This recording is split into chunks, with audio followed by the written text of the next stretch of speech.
Wong dina iki acarane spektakuler ya kuwi mengeti ambal warsa utawa ulang tahun adimu niken. Oh ngono. Kaping pira ya? Kaping 18 tahun. Matur nembah nuwun kagem Bapak Soleh Mangku Praja kalian Mama Wiwin Arumbia. Arumita. Lah ya matur nuwun awake dhewe wis pinercaya kanggo lelipur, kanggo mriyake adicara ing wengi iki ya nok. Ngono. Bombong lan senengku tanpa upama ya nok. Dina iki jan kaya ngimpi tenan.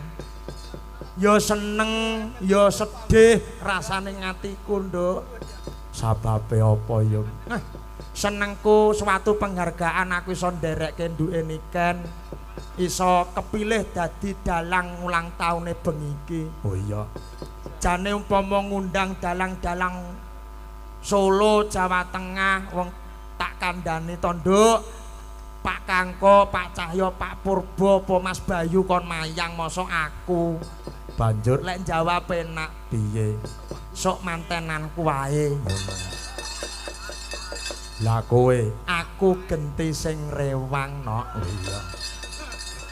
Ora dadi boyo pangapa ya ya. Bakune aku go isoku yo ndongakne tok kok, Nduk. Arep ngowehi apa wong bocah iki yo kabeh wis duwe. Ha iya. Aku karo dheke iki malah sugih dheke lho, Nok. Ha iya. Biasane ulang tahun iki diwehi roti hadiah ning bengi iki. Tepuk tangan yang meriah buat Niken Salindri ulang tahun yang ke-18. Nanggap wayang disindeni dhewe, panggung nggone dhewe, terus lighting nggone dhewe, videotron nggone dhewe, liyane mung wayang gamelan sing tekku.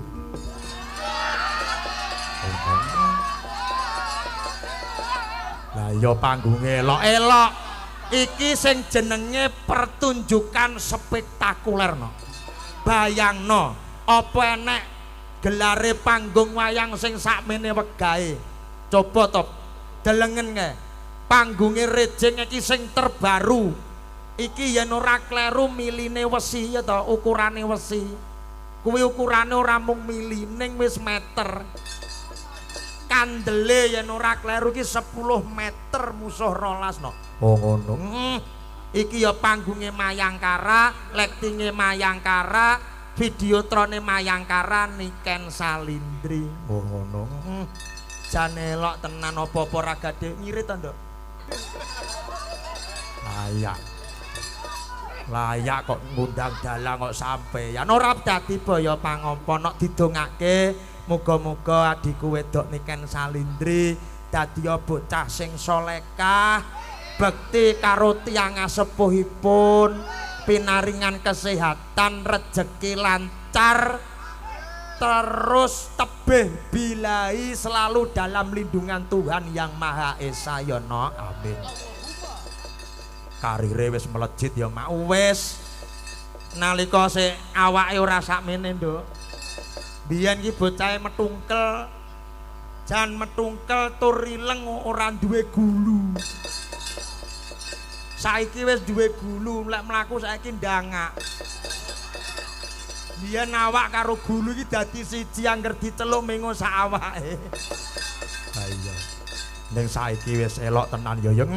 Sapa sing ora kenal karo Niken Salindri sawangen, Nduk. Ulang tahun sing rawuhi akeh kaya ngene. Penggemar-penggemare saka manca daerah padha nglumpuk. Pangarsa praja, Mbah Lurah, Pak RT, Pak RW sami lenggah pinarak padha ndongake Niken Salindri. Coba bayangno. Lah iya. Ngene iki padha karo bersih desa ya, Mak. Wah, ngalang-alang bersih desa. Lah desa nanggap apa Nunut nggone Niken. lambene. Mboten Pak Lurah gojek ora. Ampun duka lho Mbak Lurah. Nadyanto bener ya ora, Nduk. Kabeh guyon ya. Iki kabeh padha ndongake karo adimu wedok Niken Salindri wis aku ora iso ngomong apa-apa no. Ora iso ngomong apa-apa tegese wis arep tak subya-subya, arep tak sanjung-sanjung jenenge Niken Salindri wis mumbul dhuwur. Ayo. Ning aku meling karo adikku siji ya kuwi Niken Salindri ya anakku wedok. Semakin pohon itu tinggi semakin banyak dan berat goncangan anginnya. Tak jaluk Niken Salindri tetep dadi Niken Salindri sing biyen, sing santun, sing bekti, sing apik karo sapa wae, ora kena beda-bedake, ora kena bancinde banciladan. Ngono. Sakala mangsa ning panggung ngono kae aku karo Niken iki digrawuki, dikaploki ing atase kaya sego jangan. Kowe nesu ora, Nduk. Aku belas ora nesu. Sebabe apa? Siji dibayar, loro jenenge wong momong ya ta. Iki akeh netizen sing gaene komplain, sing gaene Niken ora duwe dur, Niken ora duwe ngene-ngene. Niken kuwi lak ning panggung guyonane ya ngono kuwi Nduk karo awake dhewe. Ngono. Ibarate aku momong bocah. Bocah kuwi dimong saka mangsa nyakar, saka mangsa napuk, saka mangsa nguyuhi raine barang. Paribasane heeh. Wong momong ki lak ya ngono to Nduk. Oh iya. Momong dulang. Ngono kuwi kok dikira Bambang karo Niken grangsang. Ya enak sing ngono kuwi. Mbok cekak glegek aku ora duwe pikiran sing rena-rena karo Niken. Oh ngono. Lho, tenan kuwi, Nduk. Aku ki tau lho mangku Niken kok Bojonegoro sampai Kediri ki tau. Tenan mergo dhek iki mau numpak mobile. Geleme numpak elep kok. Ngono ya ya. Aku ora duwe rasa apa-apa kejaba mung rasa tresna lan welas asih, Nok. Ngono. Iya. Aku mbiyen yo ngetutne pake kuwi wis suwi kok. Oh iya. Dadi apa lho piye to? Kowe ya murite tutu. Lah apa kedibale mbiyen? Zaman Pak Deglek biyen. Iya. Mangkane aku karo Niken wis to wong ya padha wetone ya padha. Lho. Wetone padha. Mulane aku seneng lek angger Niken weton-weton aku mesti mara mae. Nunut Pak Soleh. Timbang ragat. Heeh. Ya nduk ora usah kakean ngomong mergo iki bintang tamune akeh banget. Iya. Iki ngenake sinden sitok-sitok apa ora? Ya iya no. Ya iya. Tak kenal maka tak tahu tak kampleng ora. Nggih, dipun tepangaken menika sinden wonten sisih tengen kula. Diastami kejeng, diastami kejeng. Nuwun sewu, Jeng. Injis. Menika pinaringan asma sinten? Nggih. Salam kenal nggih Pak Dalang. Iya, saya berasal from to Australia. Oh, iya. Saka ngendi, Mak? Australia. Berarti kanguru tutu. Saka kanguru nggih. Pinaringan asma ayo, what is your name? Yes, my name is Dimas Niken Salindri. Oh, iki to sing jenenge Niken. Ya ampun, tepuk tangan Bapak Ibu, ya Allah ya Allah. Kok lagi roh iki Nduk aku ki? Ya ampun. Lagi roh iki. Salam kenal nggih Pak Dalang. Injis. Derek ajar nggih Pak Dalang. Injis. Menawi mengke kula enten klentu-klentunipun ampun dipotong bayarane nggih Pak Dalang. Bocah iki gendeng kok ya. Lah wong sing dibayar kene kok malah. Oh alah Nduk. Ya. Wes pokok selamat ulang tahun sih, ya ben ra salah paham ya. Panjang umur sehat selalu. Pak Dalang ini kok hitam? Anu, iki jenenge Roto. kulit magrib. Yo iki. Hitam kan manis to, Nok. Saman biyen kulite ya kaya aku ngene iki lho. Ora iso. Iso. Fotone enek aku duwe ya. Tak penteng ning gone kono piye videotron piye? Kita malam hari ini kita harus hormat sama Bapak Dalang, nggih. Sugeng Pak. Sendika Mbak. Ayo. Nggih. Matur nuwun Mbak Niken Salindri ya, jan ayu. Sisihipun wonten tak kenali langsung ya. Wonten Mbak Hani Kusuma. Injis. Terus wonten Mbak Afi. Wonten Mbak Putri Lope-Lope. Wonten Mbak Tosi. Yosi. Nah, sebelah mriki ingkang kula sebut wau waranggana saking Mayangkara Niken Salindri. Sing tiga nika wonten Latifi. Mbak Latifah. Mbak Latifah Bumei kalian Nyai Raden Ayu Sri. Bukan Sri Bombok itu kan. Bu Sri menika pasindenipun Mayangkara original. Sami-sami Mayangkara ning bersatu padu untuk memajukan nama Mayangkara dan juga Niken Salindri. Tepuk tangan buat mereka bunda. Ya jan bah semsinden samene kan sing murup gelungane meng nggone Latifi tok. Ya ngaturke tetembangan ya nok. Iya. Iki isih urung ana pamundutan. Iya. Tak nyoba suarane sing ulang tahun dhisik. Iya ta. Iki sing dinteni Kit Bado Ngasar. Iya. Ya nduk, sugeng dalu nok Cahayu. Sugeng dalu nok Cahayu.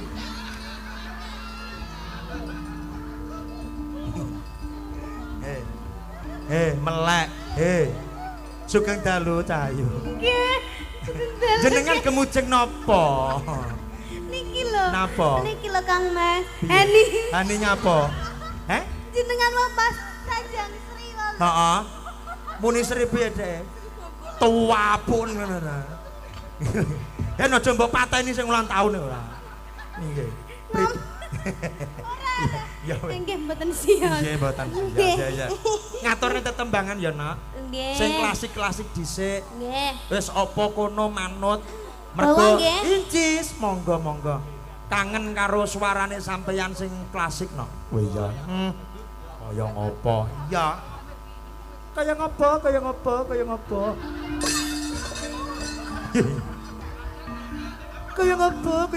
Suwe ora metu ning ngelep iki. Monggo, bawa napa Nduk Cahayu? Pelok. Pelok. Oke. Nggih. Bawa pelok, ora bawa kendak. Timin budayang rambaka Suarane elok ya. Elok. masih nangkling cahyane roka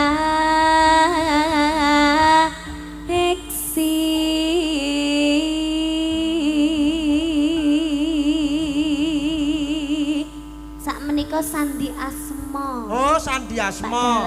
Sandi Asmane Niken. Dimas Niken Salindri. Dimas Niken Salindri. Samenika ingkang ngarang lirikipun cakepanipun Pak Cahyo kalian Ibu Kesi. Oh, ngaten. Nggih. Matur nembah nuwun Pak Cahyo kalian Bu Kesi sampun maringi bebungah nggih menika pangkur sapa? Sandi Asma. Ya. Mangga. Nimas mesti kening jantong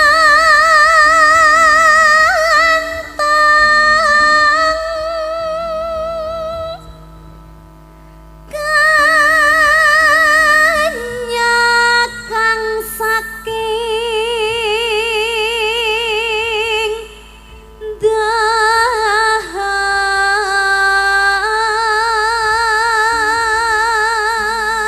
saking doho niku saking Kediri. Nggih. Duduk pawiyatan. Salawi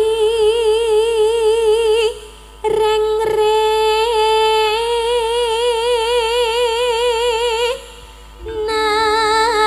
nambang beksa waska cakup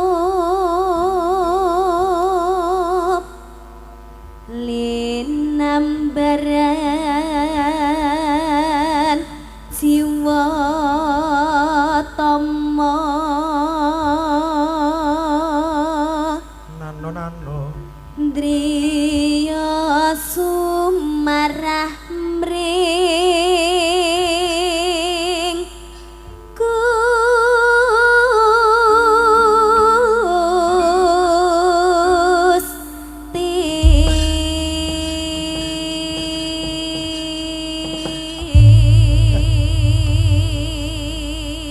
elok tenan suarane jadi bablas ke apa nak impenku impenku Anjis bocah sampeyan wis ngimpi monggo impenku kalian Niken Salindri lah sumangga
kesirep tenan ya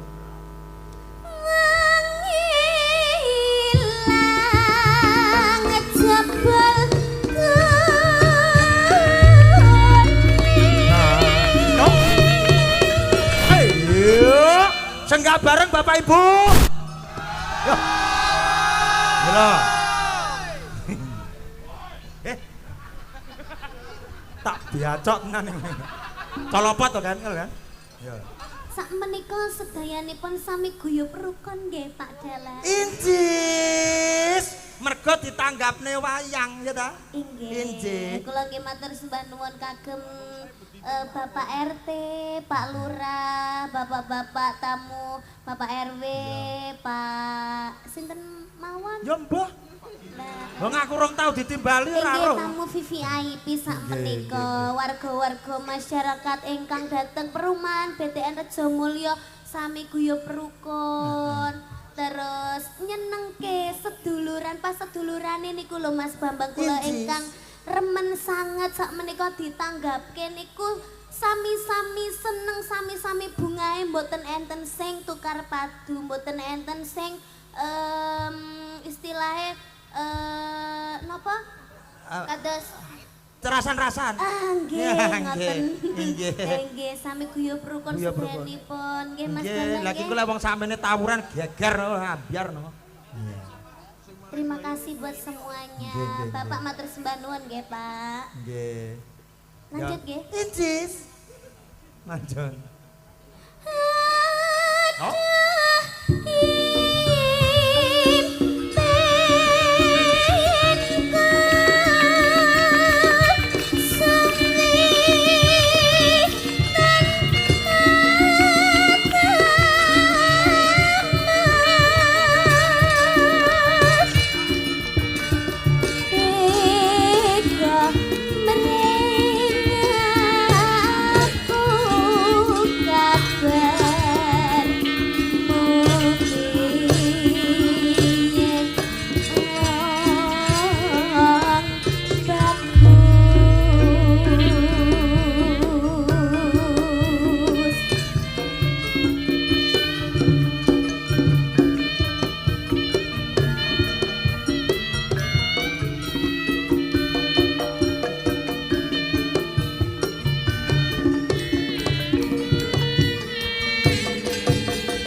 Dan kaya ning nggone lomba kicau mania.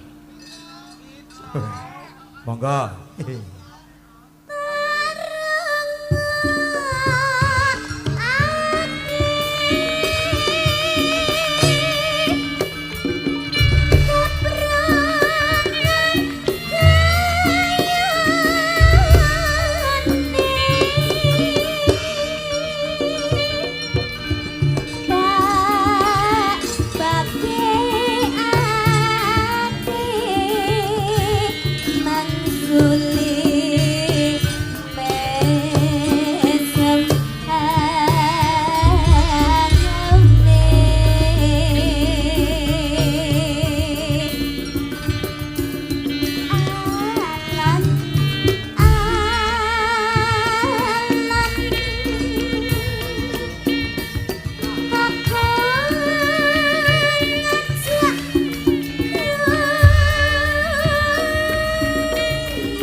Senggak male Bapak Ibu.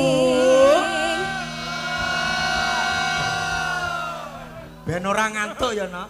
Injis.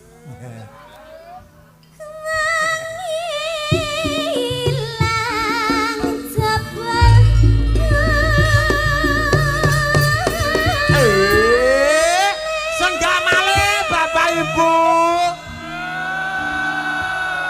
Sawange diatur senggak ping pira iki. Ya ndok.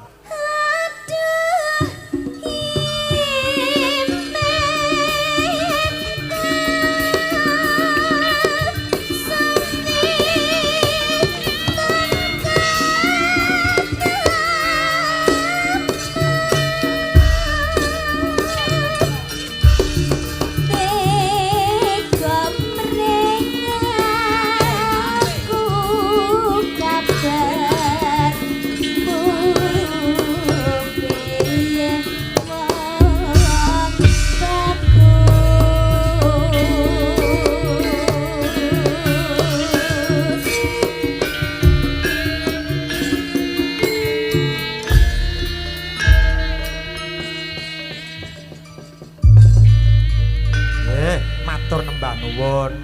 Suarane diwet-wet ya, Nok, dijaga kesehatane. Mergo akeh sing ngersake sampeyan ya kuwi lumantar tetembangan goyang. Nduk, anakku limbuk bocah ayu piye, Yung? Bengi iki awake dhewe ora ijen. Ngono.